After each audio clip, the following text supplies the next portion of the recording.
na Jaji Mkuu mstaafu ndugu Mohamed Chande Othman waifanye kazi hiyo kwa maslahi mapana ya taifa kwa uadilifu na uzalendo, na watoe majawabu ambayo yataweza na yatawezesha safari njema ya kuijenga Tanzania iliyo njema, yenye maelewano na amani pamoja na utulivu, pia kwa kuzingatia usalama kwa wananchi wote. Napenda kutumia fursa hii kumtia moyo Dr. Samia Suluhu Hassan kwamba Chama cha Mapinduzi kipo naye bega kwa bega katika safari hii ya kwenda kutekeleza jukumu kubwa la maendeleo ambalo amekabidhiwa na wananchi kwa miaka mitano ambayo inakuja. Na sote hapa tunafahamu kwamba Mheshimiwa Rais ni mama ambaye amejaa upendo, ni mama ambaye amejaa utu, lakini ni kiongozi ambaye akiahidi anatekeleza. Na ndio maana muda wote tumekuwa tukisisitiza kwamba kila Mtanzania tunamuomba aweze kulinda amani ya nchi yetu. Taifa hili ni la kwetu. Tanzania hii ni ya kwetu. Na sisi wote tulioko hapa, waandishi wa habari, wafanya biashara, wanaosoma na wengine wote, kwamba nchi hii ikiharibika hatuna nchi nyingine. Wajibu wa kuilinda ni wa kwetu sote. Kwa hiyo tudumishe umoja, upendo na mshikamano wa taifa hili.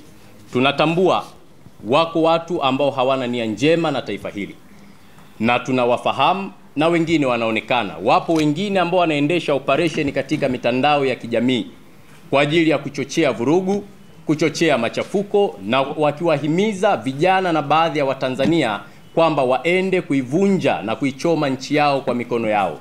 Niwaombe sana wananchi wa nchi yetu, tuilinde nchi yetu. Wakati sisi watoto wetu wanaumia, wale wanaotushawishi watoto wao wapo nje ya taifa letu, wanaishi vizuri, wana maisha mazuri, na bado wanaendelea kutuhamasisha tufanye uvunjifu wa amani. Tukumbuke kuirejesha amani katika nchi ni jambo gumu. Tuna mataifa ya mfano ambayo yamepoteza amani. Tuna nchi jirani ambazo zimepoteza amani. Tumeona namna gani watoto, kina mama, watu wenye ulemavu na wazee, namna wanataabika taifa linapopoteza amani. Hivyo kaa peke yako, jiulize, nafanya haya kwa maslahi ya nani? Wale wanaotuhamasisha mbona hawapo nchini, wapo nje ya taifa letu.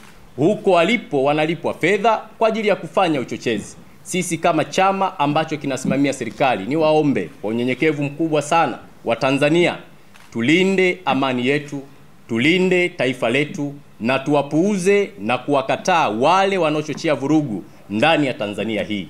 Hii Tanzania ni ya kwetu, na tuijenge kwa umoja, upendo na mshikamano.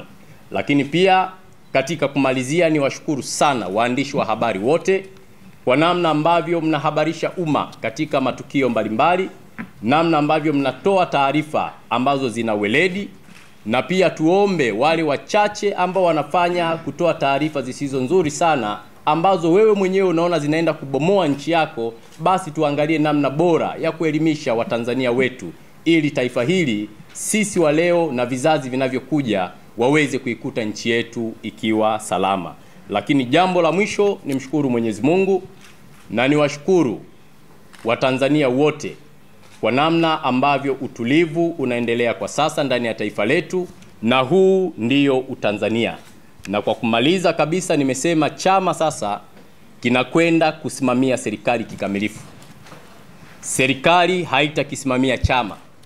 Hivyo ni waombe viongozi waliopata fursa ya kuingia ndani ya serikali wajue chama kitawafuatilia kila hatua, ili huduma bora na njema kwa wananchi ziweze kukamilika. Baada ya kusema maneno hayo, niwashukuru sana, niwatakieni mambo mema, na niwaombe baraka kwa Mwenyezi Mungu aweze kuwalinda na kuwasaidia